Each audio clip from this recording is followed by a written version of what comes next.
102 причини да гласувате с преференция за мен. Заради 102 изпълнени задачи. Ето какво направихме за подредена София.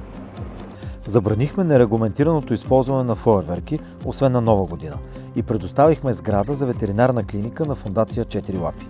Въведохме строги правила за преместваемите обекти, като вече премахнахме 450 незаконни такива, заедно с 1300 незаконни гаражни клетки.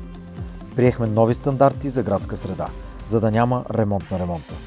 Въведохме правила за почистване на строителната техника в града. Подобрихме комуникацията при плановите ремонти, за да не разкопават два пъти едни и същи места различните компании. Ограничихме движението на електрическите тротинетки до 5 км в час в парковете и пешеходните пространства. Създадохме програма за безплатно почистване на надраскани и вандализирани сгради. За да разграничим изкуството от вандализма, направихме свободни пространства за рисуване на графити, улеснихме процедурата за изрисуване на фасади на сгради и проведохме първия графити фестивал в София.